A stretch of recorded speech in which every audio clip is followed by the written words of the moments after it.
I write in the Regency, so fan language is mostly Victorian. It comes a little bit later, so I'm not well versed in it. But when a young lady was speaking to a gentleman, there were frequently things that she could not say out loud because people were there and overhearing them. So what she would do instead is indicate by her fan what she wanted to do. Like this one I know is, I'm very angry. You know, it's a very rapid close of the fan. And there's also, there's something, I can't quite remember what it is, but it's a very rapid flutter of the fan. It's like... Means I'm hot and itchy lip. There's also that. But there was the, oh my.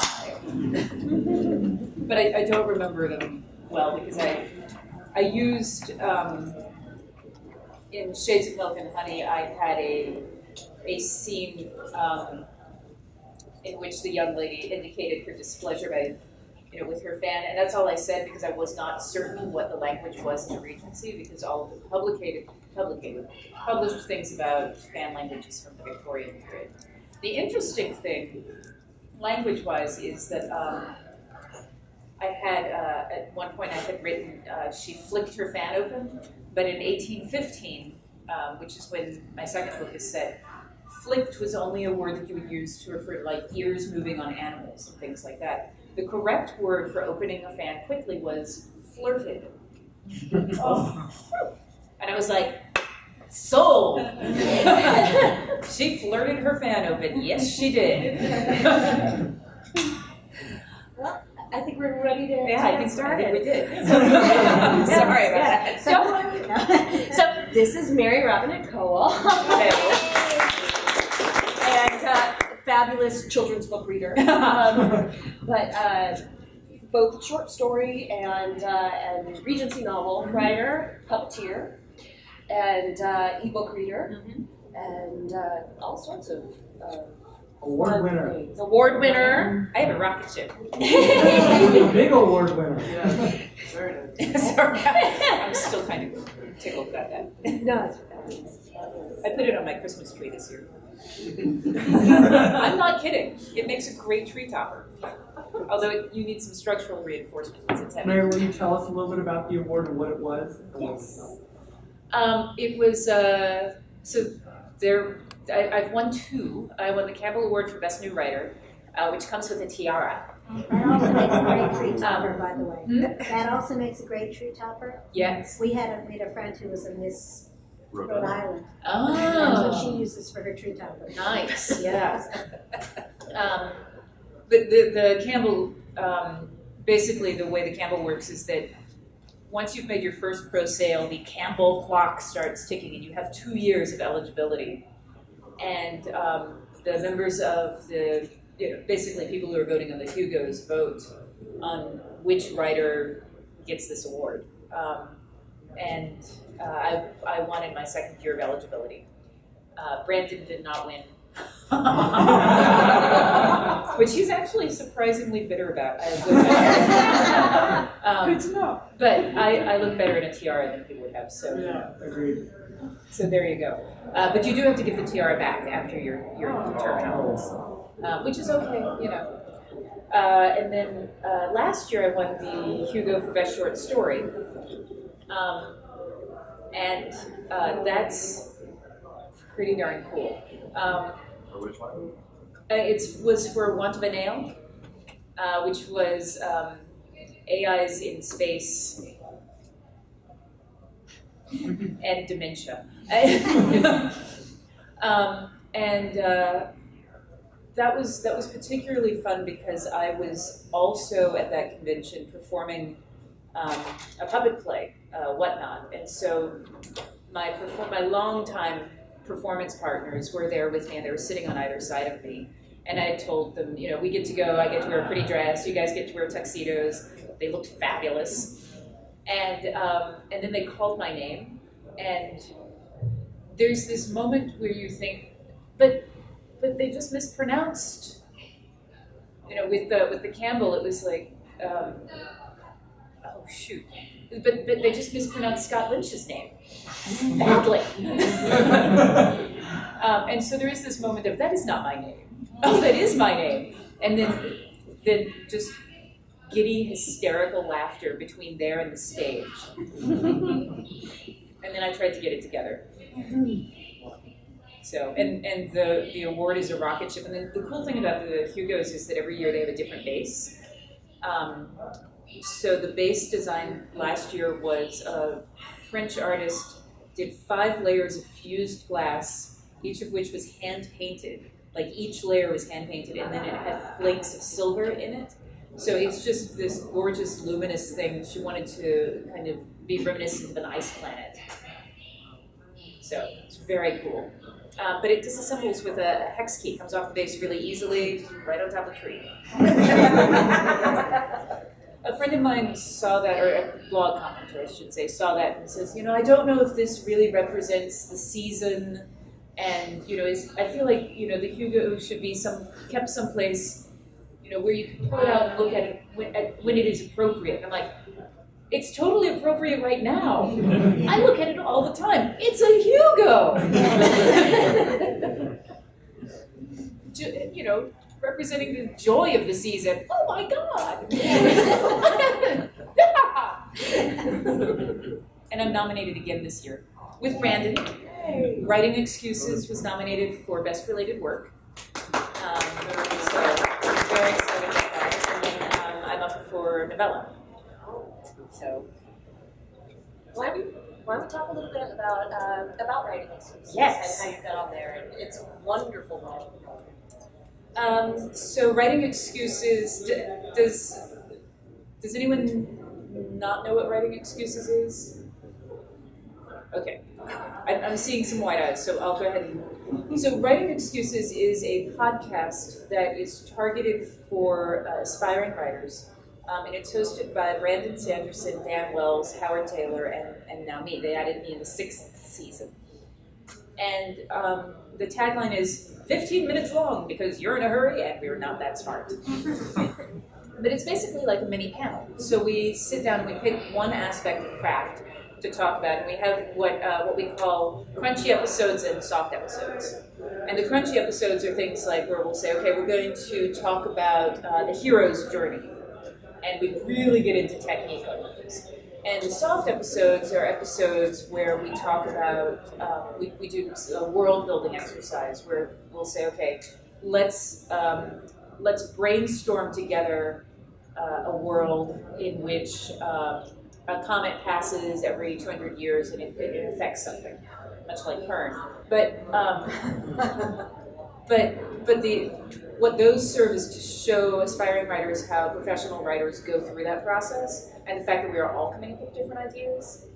And the way I got on it is they had asked me at the 2009 WorldCon, which was in season 3. They'd asked me to be on the show, and I went on, and I did not know that they were auditioning people. They felt like they needed, because they're 3 white guys, all Mormon in Utah, and they felt like they wanted to have a slightly more diverse podcast, so that specifically they wanted slightly more. I'm still white, but I'm a girl, and I do not live in Utah, and I'm not Mormon. Although, when I joined the podcast, suddenly that became the #1 question that led people to my website. What religion is Mary Robinette Kowal? I am not making that up. Wow. Or Mary Robinette Kowal, Mormon? So I did the podcast with them, and I talked about puppetry and science fiction, which is actually the talk that I'm giving on another day here. And then, was it year before last February, I guess it was. Anyway, sometime in the past. They asked me to do a podcast with them again, and I did not know that this was a callback because I didn't know I had auditioned in the first place. And after that, they asked me if I would like to come on and be a permanent host with them, to which I was like, yes, I would very much. And Brandon apparently said to Dan later, I think Mary's as excited about being on as we are about having her. And I'm like, yes. hello. Because their audience was, at the time, it was 10,000 listeners per episode, which is not an insignificant, and it's like for a podcast, that's huge. And it's so much fun. They're so smart. So basically, I fly out a couple of times a year, and we also do them at conventions. And we record, last time I think we did 18 episodes in 2 days. This explains why you would go on tangents about bacon. Yes. That one was epic. They do some of these episodes where they will take a lot of quick readers' questions to go over them. And one of them was about their favorite kind of bacon. It was the longest single segment. Yes. Favorite That kind of what? podcast. Bacon. Bacon. Oh. Yes. Was it taped to a can? Yes. Yeah. Maybe I should do that to increase my visibility on my moving tour. Because I'm going to have my cats with me if I take bacon to them. I guarantee that there would be Mormon bacon? Mormon cats. Mormon cats. Mormon cats with bacon. He might have the The lockdown? yeah. Yeah, you know, I tried taping bacon to my husband and I did not get the blog hits that he did. It's very, it was also vegetarian bacon, so that might have been part of the problem. that only gets you halfway through the end. That's just weird. Yeah. Tempeh taped to a cat. Not the same. No. Sorry. Does anybody have any questions? I mean, this is a conversation type thing. Really. I don't have a list. That's okay. So If you do not have questions, then I may be forced to. I have Thank God. I have one. Well, maybe like if you wouldn't mind, maybe just kind of talk about your books, the Shades of Milk and Honey and Glamour and Glass. Yes. And just kind of maybe like the sort of the big idea. Yes. You know. Thank you for that question. I'd be delighted to talk about my books, which are available. So the first book is called Shades of Milk and Honey, and my elevator pitch for that was, it's like Jane Austen with magic. And there is an exclamation point at the end of that. And basically I wrote a book I wanted to read. I had just finished reading a giant epic fantasy, and I love me some giant epic fantasy. But right after that, as a kind of shift in pace, I read Jane Austen's Persuasion, which I've read before. And I got to the proposal scene and just bawled like a small child with not enough sleep. And I was like, why can she do this? I mean, the fate of the world is not at stake. The only thing that is at stake here is whether or not these two are going to get married. It does not affect anybody else. Like the rest, even their friends and family, life would continue. You know, it's not, oh my goodness, she's going to be out on the street. There's nothing at stake here, but are they going to fall in love and get married? And it was so deeply emotionally moving. And I was like, why can't I have that in my fantasy? You know, why aren't there these intimate, small-scale dramas? Why is it always the fate of the world? And so I thought, well, let me see if I can write a book in which there is no evil overlord, in which there is nothing at stake except, OMG, are they going to get hitched? And so what I did was I took a Jane Austen plot mold and then I tried to not break it. And that meant, as I was creating the magic system, which is called Glamour, that I had to keep stripping it back so that it didn't break history. To start with, because it's, the Jane Austen plot mold, your main character is a young woman of quality. And if I wanted her to also be a magician, if I wanted her to work the magic, that meant that the magic couldn't actually be very useful. It had to be something that a young lady of quality would do. So I had to strip it back to the point that it's almost entirely illusionary. Now, it does do some practical things, and if you pay very close attention in Shades of Milk and Honey, they are eating food that is out of season, because there are cold mongers, but I don't draw attention to the fact because that's not something that the characters would have thought of, and that's certainly not something that Austen dealt with. But I mean, how many of you think about the fact that the tomato that you ate today or yesterday is completely out of season? It's just, once technology becomes part of your life, it becomes invisible. And so I felt like that kind of thing I felt like I didn't want to talk about it much. With Glamour and Glass, I've done the Jane Austen thing. It was a lot of fun, but I really liked the world that I created, and I liked my characters, and I wanted to see what else was out there. And Shades of Milk and Honey was set in 1814, and the beautiful thing about history and working with that is in 1814, Napoleon abdicates and goes into exile on the Isle of Elba. Napoleonic Wars come to an end. In 1815, a lot of British folks went to Europe because it was safe for the first time in decades. And 1815 is when this little thing called Waterloo happens.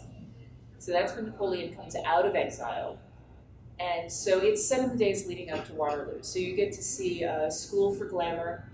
You get to see a couple of military glamorists.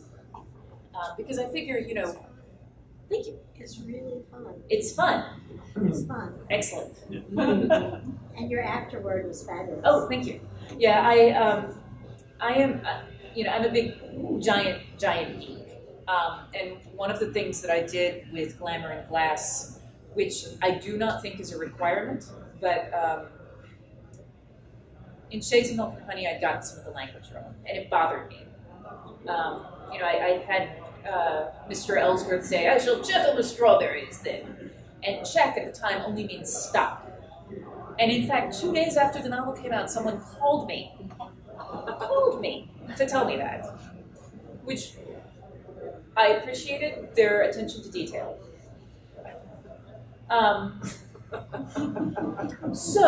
There's always a bigger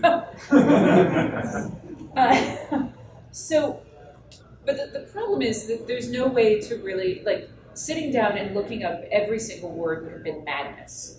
So what I did was I created a Jane Austen spell check dictionary. And I can guarantee that with the exception of 3 words, every word that is in Glamour and Glass existed in 1815. And to the best of my ability, they are all used in period correct ways. There are obviously things I'm going to miss. But the Jane Austen spell check dictionary, basically I took the complete works of Jane Austen, converted them into a unique list of words, made that my spell check dictionary. It flagged every word she didn't use, which then allowed me to go look it up in the Oxford Historical Thesaurus to see if it existed. The Oxford Historical Thesaurus, if I may tangent for a moment, is the most sexy tool a writer can come across because it shows you synonyms in the order in which they came into the language. Oh my. Yes, Michael Livingston and I will actually be talking about language, and I will go into much more detail about, oh God. So I looked things up, and there were 3 words that I felt like the right word was a more contemporary word, but that they were all words that I could justify being used in the period, like windswept. The term, one of the ways that they described that hairstyle that Regency gentlemen sported, which actually you're sporting kind of a nice Regency look there, Sam. But it was called the frightened owl. The frightened owl, and I was like, yeah, I could use the frightened owl, and I could explain it to people, but windswept is something that is understandable. I can see someone having coined that and it just not having made it into the dictionary. I feel comfortable using this word. The word blink at the time meant to close your eyes slowly to open your eyes slowly as if coming out of sleep. The thing that we do, nictate. I was not using that. No. She nictated at him in surprise. Like, is that illegal? Yes. So anyway, that's Glamour and Glass and Shades of Milk and Honey. Glamour and Glass is significantly more swashbuckling. I think there is arguably an evil overlord because hello Napoleon. But what I'm still interested in, and always with all of my fiction, are the relationships between characters. I like science fiction and fantasy because it allows you to take what we know about the world and turn it to the side so that you can see different facets of it. And so for me, playing with an alternate history really allows you to do that. And you don't have to shift very far for people to be like, oh yeah, women's roles in the Regency sucked. Yeah, I guess I didn't think about that. Ah, That's right. Ladies of quality couldn't do anything useful. It had to No. be decorative only. it was, if you had a job, I mean, even gentlemen, like, the gentlemen had more occupations available to them. But, like, painting and dancing, those were all considered womanly arts, but your dancing master was always a man. Your painting instructor was always a man. So it's this weird thing. And so in the way I've got this set up is glamour is considered to be a womanly art, and then I've got Mr. Vincent, who's a professional glamourist because he's a guy. But then people also kind of look down on him because he wastes his time doing this girl thing. Do you find it kind of funny that people will go through your books to point out words, but then not point out the fact that there's magic? Yeah, apparently that's because some of them think it's real. Oh, you are kidding I me. am not kidding you. Tell us about it. I've gotten more than one email asking me where they can go to learn glamour. One of which didn't ask me where she could go to learn it, but she wrote to me and she said, I have to tell you that I am British and I have never heard glamour. I am a historian, I know nothing about this. I'm like,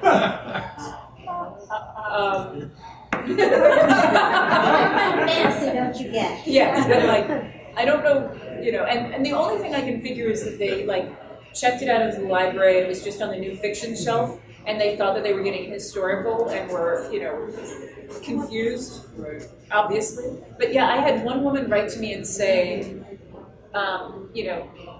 where can I go to learn glamour? And I was like, well, although it is an existing word, it's something that, this is a magic system that I made up. And she's like, oh, but it ties in so perfectly with the work that I'm doing with magnetic waves and auras. And so I'm just like, good, I'm glad.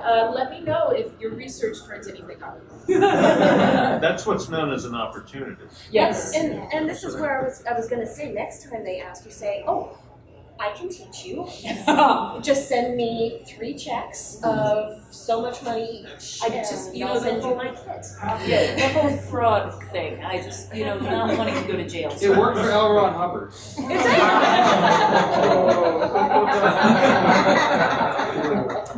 I may go back and find that email. There's like a story about Stephen King when in the Dead Zone, his evil character runs over, hits a dog with his car, and he got letters berating him for cruelty to animals. Yes.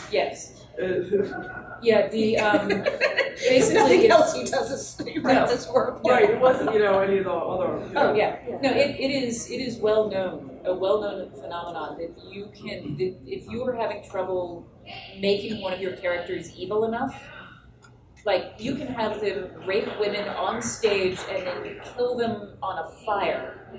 And people will be like, oh, he's so troubled. Have him kick a puppy. No, it's over. Evil. What sort of puppy? Who kills a puppy? Well, who kills a puppy? Who kills a puppy? Yeah. You're only good if you've had a puppy. Right. Yes. Mary, where are your books classified in stories usually? What section? They put them in fantasy. Every now and then they will turn up in literary. I have not seen them yet turn up in romance, but it wouldn't surprise me if they did. And I the thing for me, romance gets a bad rap, and I'm not a romance reader, but I love stories. Guy Gabriel Kay's Song for Argonne, just so beautiful, and so if they put it in romance, I am you go, because they buy a lot of fiction. Romance is the highest selling genre. Yeah, and there's a subcategory of Regency romance. Would you like a backstage story? Yes. So. With Shades of Milk and Honey, the cover is, it's actually a painting from 1804. And they were going to rebrand me for the trade paperback and go to photographic things like they've done with Glamour and Glass. and the cover artist that finished it and posted it on his Facebook. Oh, I just turned this in. So I saw it before they had a chance to present it to me. And it was a woman in a hoop skirt, which is about 70 years out of period. You know, Regency is like the Jane Austen, the straight Empire waist. Hoop skirt from the way, like, no. And the problem is that the Regency romance people, they know their stuff.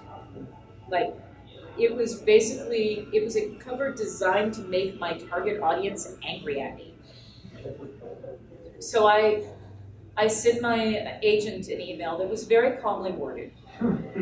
So They were really they were trying to undercut you? No, they just didn't know. They were like, oh, nobody knows. And I will grant that, you know, a significant portion of the fantasy audience would not have a clue.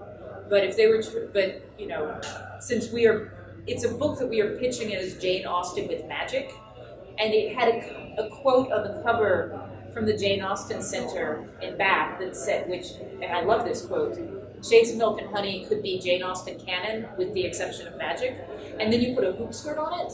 I'm like, you know, it just makes us look like we don't know what we're doing. So I wrote to my agent and said, this is the email that I am not sending to my editor.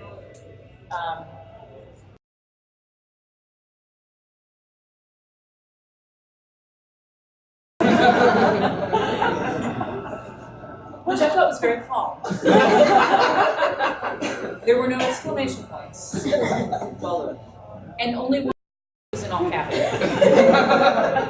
So I think it's sort of an amount of restraint. it was an enormous amount of restraint, and I sent it to my agent. And then I wrote a calm email that I sent to my editor in which we talked about the marketing difficulties. Because, you know, like on the cover of Shades of Milk and Honey, this is not my main character. I have no, this woman is the woman who's, oh, thank you, that is larger.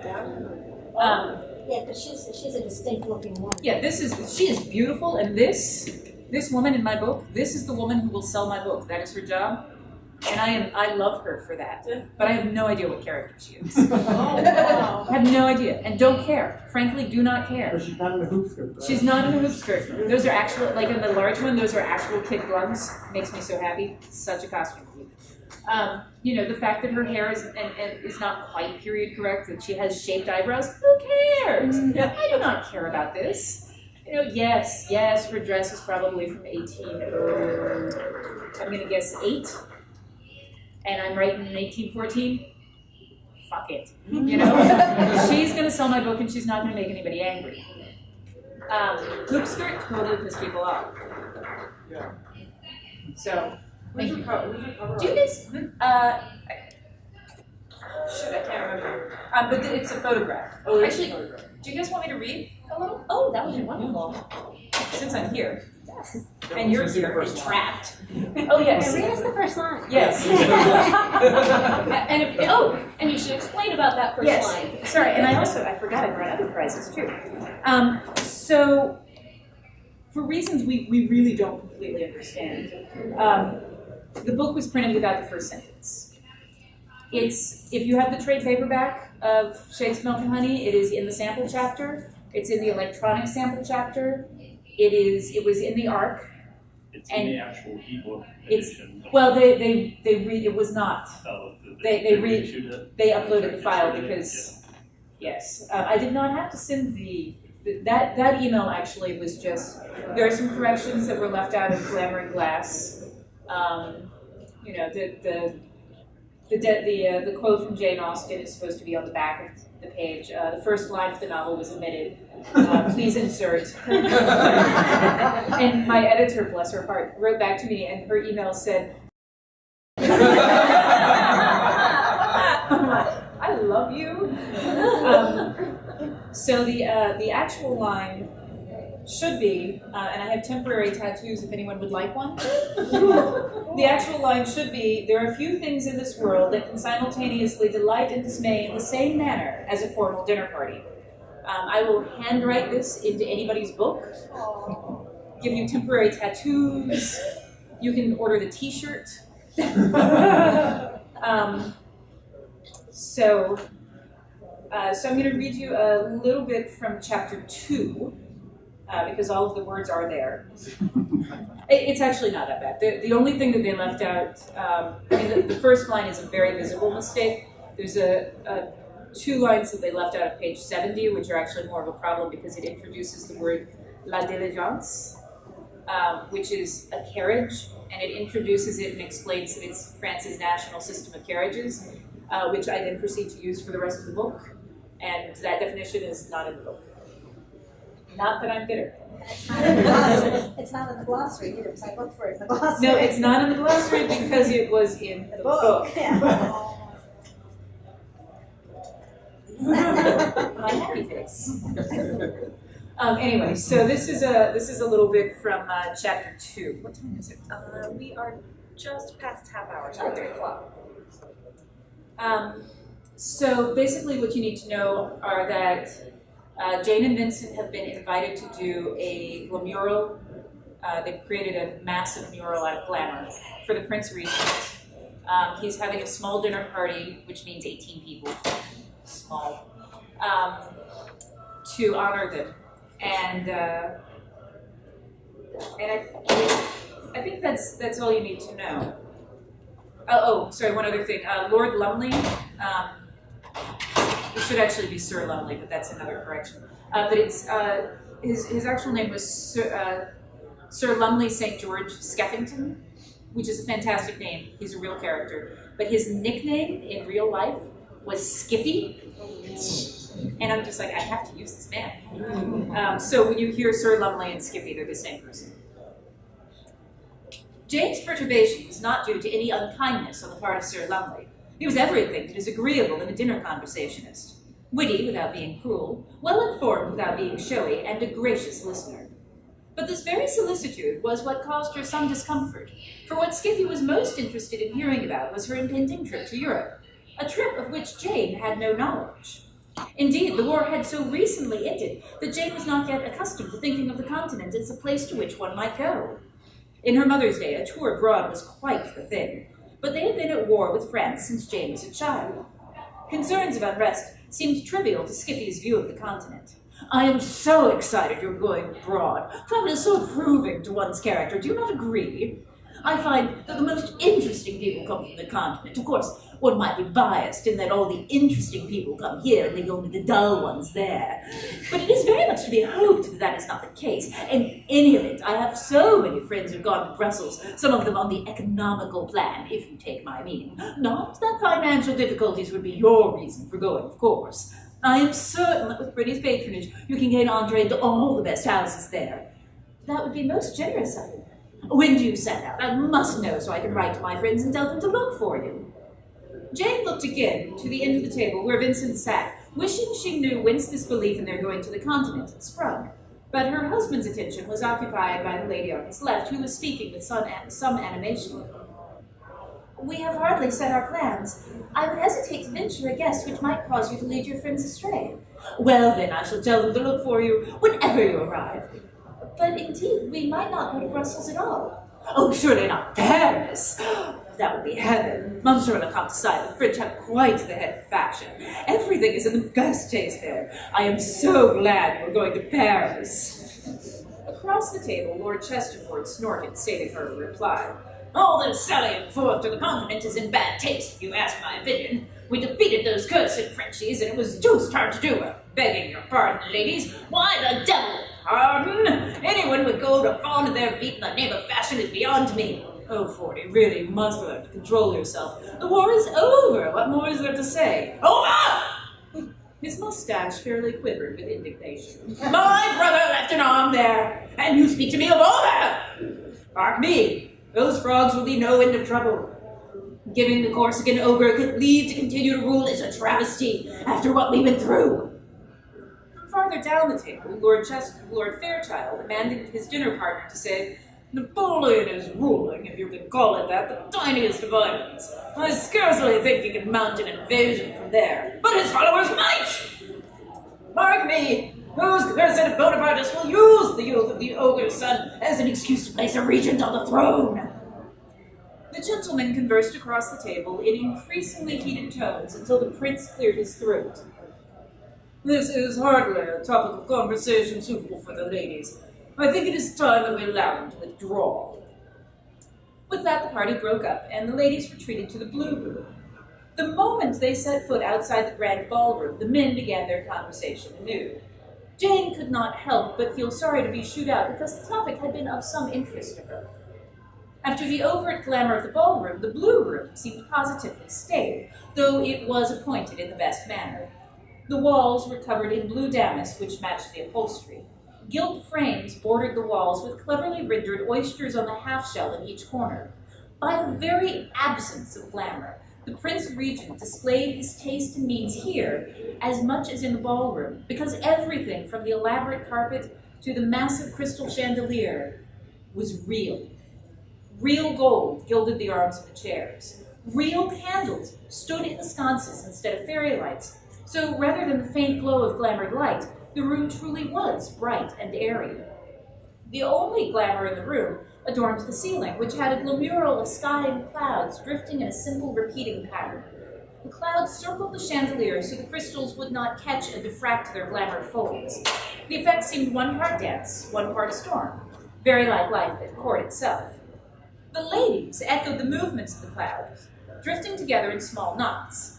Jane found herself in a circle of 5 women who were comparing the merits of the gentlemen who had attended the dinner. The topics ranged from the cut of their coat, to their hairdressers, to what subjects the ladies had been forced to endure during dinner. More than one had learned countless details about the pointer that her dinner companion favored. Then the conversation drifted, as it tended to do in these circumstances, to those who were not present, with shockingly cutting comments directed at Lady So-and-so's gown or Miss Someone's latest conquest. Jane had been introduced to these ladies before dinner, but otherwise she had no acquaintance with them, so tried to find it perfectly natural that they should speak so of their supposed friends. And yet, they drew closer together as they chattered, gradually leaving her standing outside their group.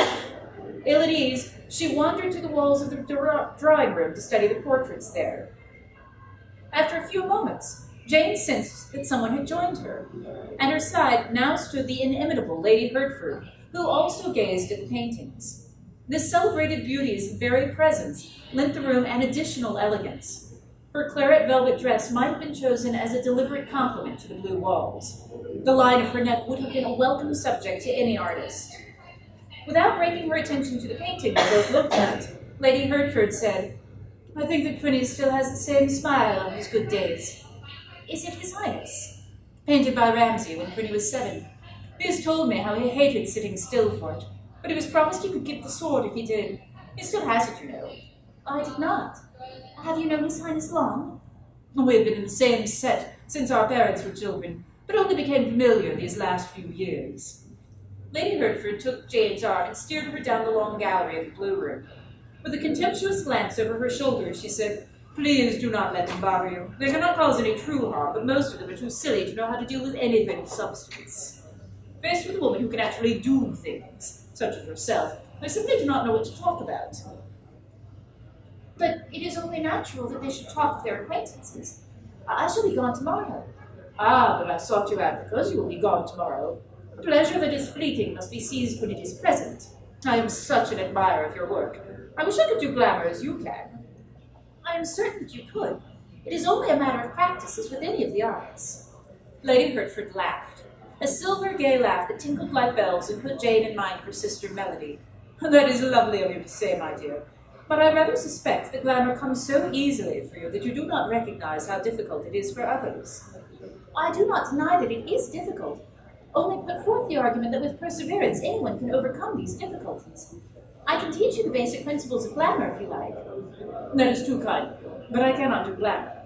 "Truly, you do yourself a disservice by believing so without making the attempt." "Ah, I am unclear. My doctor advises me not to perform glamour." She let her hand rest on her stomach so briefly that Jane might have imagined it, yet Lady Hertford's meaning was clear. She was increasing. Of course, she could not work glamour without damage to her unborn child. "Perhaps after your confinement, then." "I would delight in that."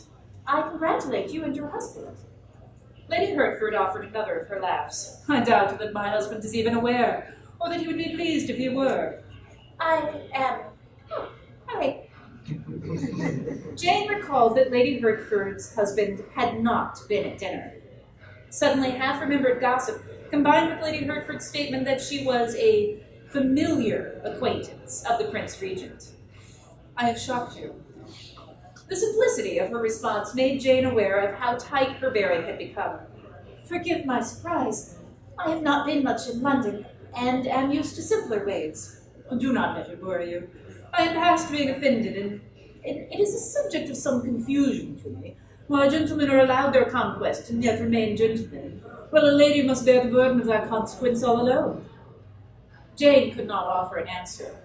As they turned the corner of the room and they again faced the small groups of women chatting amiably, it was hard to miss the disdainful glances cast their way as she promenaded up the length of the blue room with Lady Hertford. It came to Jane all at once, the change in station she had experienced by becoming an artisan. For the only woman in the room who was willing to speak to her at any length was the Prince Regent's mistress.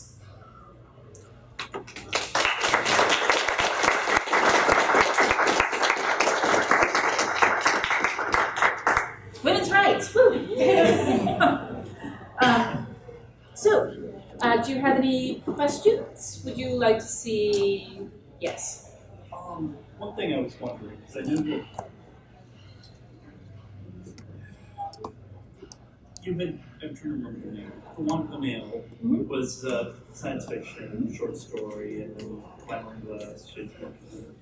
Have you written anything else that we could look for? Oh my goodness, yes. I kind of write all over the map. If you go to my website under fiction, there's a free fiction, and then there's also bibliography. I have about 65 short stories published. We have the 2 novels. There are 4 in the series, but there's only 2 that are out. But there's Kiss Me Twice is actually the one that I'm nominated for the Hugo this year, and that's available on my website. But yes, I write like science fiction, horror. I just like stories. So yeah. So kind of all over the place. Look, water. Ooh, styrofoam. I'm from Oregon. I can't do that.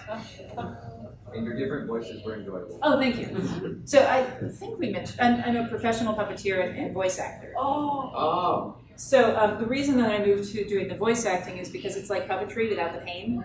I do not have to crawl on the floor. I don't have to be in tight spaces. I just get to, actually no, with voice acting you totally do have to be in tight spaces. They lock you in a closet. But you can go in your pajamas. But you can go in your pajamas.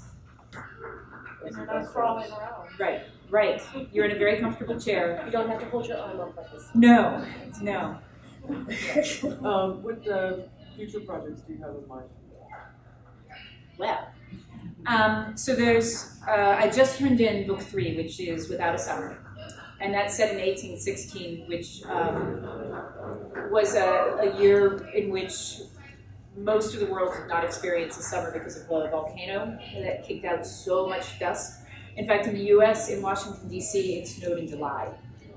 And it's historically known as the year without a summer. So the way we've described it, which is not my best elevator pitch, Jane Austen's Emma against the Luddite Rebellion in the year without a summer. And then book 4, which I'm in the outlining stages for, is called Valor and Vanity, and the elevator pitch for that one is Jane Austen writes Ocean's 11. A Bower and Vanity? It's just Valor and Vanity. Yeah. Yes.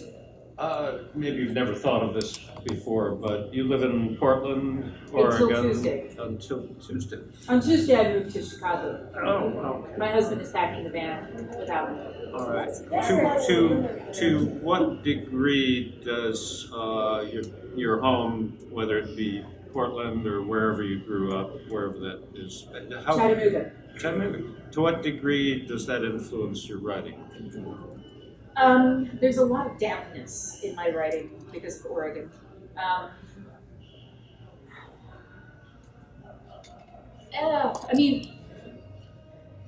really think that growing up in the South has the largest influence because we are We are a culture of storytellers. Just the way people communicate here is all through narrative. I have, actually in Kiss Me Twice, it's set in a future version of Portland.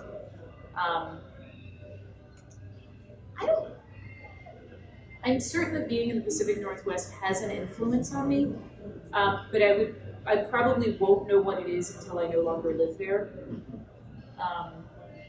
Just like I didn't really realize what the South's influence on me was until I moved away. So we can expect more corrupt politicians in your writing Yes, in the future? yes.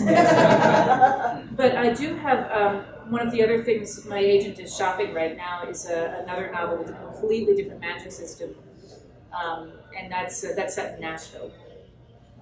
So, 1907. The elevator, would you like the elevator pitch? It's called Passing Fair. 1907, Nashville, Tennessee. A young black actress is using magic to pass as white. Murder, political intrigue, interracial romance, and vaudeville. These elevator pitches, you really have them solved down. You know, it's coming from, I spent 20 years in live theater, and part of my job was selling puppet shows.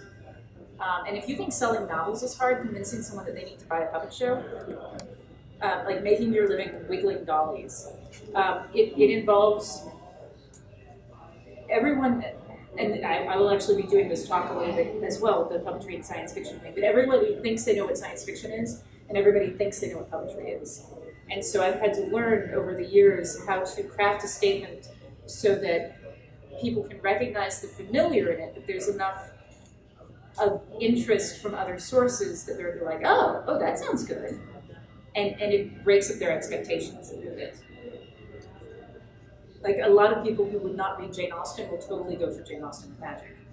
And people who would not read fantasy will go for Jane Austen. And I actually very deliberately asked my editors, and when they were doing the back copy for Shades of Milk and Honey, to not put the word fantasy on it.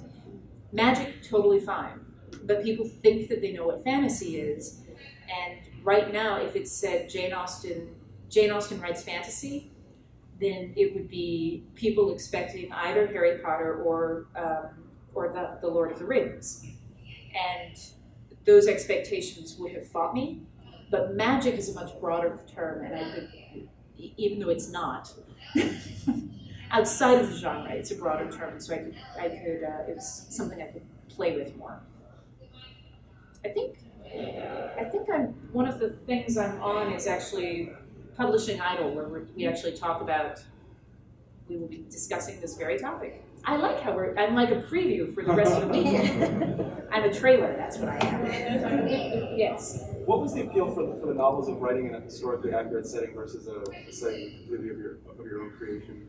I will repeat that since that is very loud. What was the appeal with writing the novels of doing a historically accurate setting as opposed to a secondary world or a setting of my own creation? Honestly, that's the novel that sold first. I write all over the map. That was my fourth novel. My strategy, because I had seen this happen with so many other writers, is once you sell a book, they want you to write more of that. And so my strategy was to write anything I wanted to, because I knew that once it sold, that I would be writing that for a while. And in fact, we are marketing me as the historical fantasy girl. And I like historical fantasy. The reason, and so like I had, YA fantasy, I have secondary world, I have science fiction murder mystery, I have like this whole gamut of other novels that will probably be trunked for a while until I'm established in this. And then, but the reason I like historical fantasy, so remember I was talking about how fantasy and science fiction allows you to tilt the world to the side. And when you're doing secondary world fantasy, it gives you those same options, and you get to explore questions that you would not be able to explore otherwise. But there's also a higher learning barrier for the audience, because you have to explain to them why this unfamiliar thing is familiar, in fact. With historical fantasy, you don't have to go through that added burden of explaining why the unfamiliar is in fact familiar. You can say, okay, let me take this familiar thing and let me show it to you in a different way so that you can think about these questions in a different manner. And so that's one thing that I like about it. Also, the pretty clothes. I like the clothes a lot. So, yeah, that's tends to be why I pick the periods that I write in. I'm like, ooh, look at those. I wish it were more artistically fulfilling. We have 10. Yes, we have 10 minutes. So, and now that you pointed out his hair, I just want to see him dressed as well. I know. In a heartbeat. Oh my goodness, you would be so good with a cravat, tall collar. You feel objectified over there. Yes. I like it. I was at, so I joined the Oregon Regency Society for research. I mean, really legitimately. I had written a book. I wanted to go do some dances. I had a dress, so I was like, let me go do this. And discovered that I loved it. It was so much fun. But there's a really, really significantly high percentage of women. And, you know, girls' night is great, but not at all. So, and again, it can be fun dancing, but I was at the retreat and there was one guy. So gentlemen, let me just say, if you are interested in hooking up with a lady, Regency ladies are literate, they are well dressed, you will be the only man in the room. And Regency clothes, if they are doing them historically accurately, it is all about the low neckline and the shelf, getting the bosoms up as high as possible, and Regency accurate underwear was none. Yeah, there was not so much bodice ripping as dress hiking. Address, please. So we're at the it's Oregon Regency Society. Actually, there's a good one in Nashville. Yeah. No, I'm serious. And the men in Regency clothes look so good. So they're hot. Just that is why I have this fan. I mean, oh my. So we're learning this dance, and so this room full of ladies learning this dance, and we're having a ball that evening. And so people who were not at the retreat were coming. So it was going to be a much more gender balanced crowd. We're standing there, and one of the ladies looks over my shoulder and goes, "A gentleman!" And we all go, "A gentleman!" And then realized what we had done and did it again. I was like, "Oh!" Because, you know, he's walking up and he's got the cravat and the collar and the waistcoat and the shoulders and So, highly recommended. If you're going to do reenactment, look into Regency. Next question. It's good. I actually, if you have a follow-up question on the Regency, you're certainly not the first woman I've met who has a passion for the Regency era. Is there something beyond the clothes and the fashion of that era Yes. that appeals to women?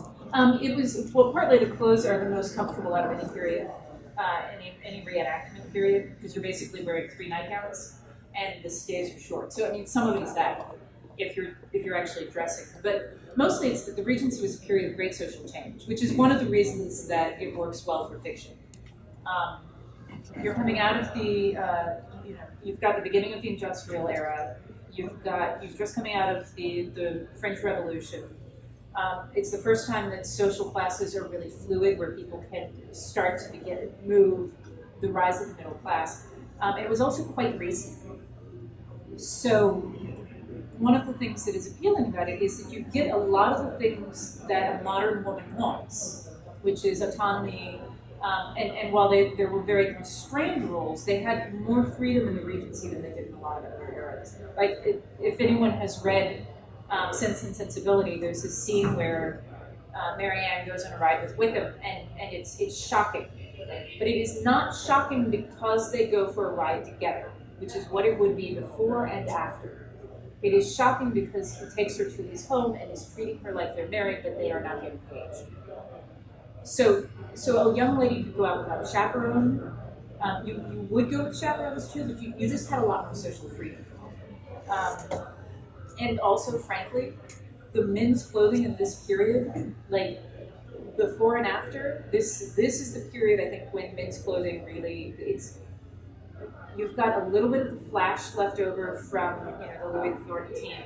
So you still have some embroidery. There's still some nice color palettes happening. Men were not restricted to the let's wear black all the time.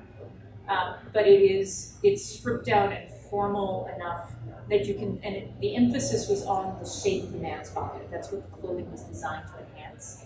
So as a lady, if you want to objectify a man, this is a period of time which I think really has not been rivaled since Sparta.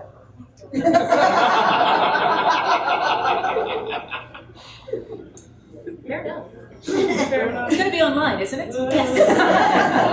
We have just about 4 more minutes. So Okay. is there anything else that we would like to? I brought puppets. She brought puppets. So should I show? Can we see a puppet? So shall I show you a puppet really fast? Let's see. What should I bring out? Bring out the cat, mostly because she's on top. So this is there's basically 5 different styles of puppetry. This style is called tabletop. She's a rod puppet, which is one of the 5 styles, and she's a rod puppet because she's got a rod. She's called a tabletop because she works on the table, and she's called direct manipulation because I just grab her. The puppetry terms are very simple until you get into like fetting controls, but that's advanced stuff. So you just basically grab and you move, and then she can walk. And one of the things that's interesting with a lot of puppets like this that have a skirt is that you don't bother to build legs for them. So like if I wanted her to kneel, I just create the leg by just basically grabbing the skirt and kneeling her down. And then back up again. Her head is made of paper mache. I basically sculpted in clay. I make a mold, paper mache into the mold. And then her body is foam. And she is Regency because she has no endings on her. But yeah, so this is, I built a hip plate as if I were going to put legs on her, and then I was like, why did I do that? So I just left it. So you built? Yes, yes. I design and build most of the puppets I perform with, although I do also work with other people's puppets, and I design and build puppets that I never touch. Like I just ship them. you were also a fairly famous actress. I remember last night. Well, no, not famous. I have. So there's a film, Elmo in Grouchland, and I am accidentally huge in the film because they forgot to bring in extras. It was a special effects shot. And so they're like, well, let's just put the puppeteers up there. And I happened to be standing right behind the effect shot. So, and it's Elmo parachuting down. If you watch the film, within the first 5 minutes, Elmo is parachuting down with his blanket, and there's a woman standing behind him with an ice cream cone with a hat. And that's me.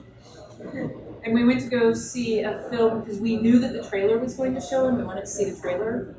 And I'm in the trailer, and I'm like giant on the screen. And we were like, oh my God! And then the sheet music came out, and I'm like on the sheet music. It's the most ridiculous thing. What was it? Elmo in Grouchland. Okay. Sesame Street. So most of the time I was trash bags and grouches. So I think, was it last night we were talking about a variety of grouches should be my next band name? But yeah, puppetry is weird because you really do spend a lot of your time in positions that look like they would be better suited for yoga. The operating position for Elmo in Grouchland was this. And that was one of the more comfortable ones. I've also, you probably can't see this, I was working on Lazy Town, and my standard operating position for that was like that, but much more crunched down. I've got a shoulder injury right now, so I'm kind of, I'm not quite as fluid as I normally am. But it's like, there's a saying in puppetry, if it doesn't hurt, you're not doing it right. Conversely, if it hurts, that doesn't necessarily mean you are doing it right. Yeah. Well, since we are probably out of time, I think if anyone would like a temporary tattoo of my first line, I have them. I promise they do eventually come off. Thank you guys so much. This has been lovely. Thank you. Thank you.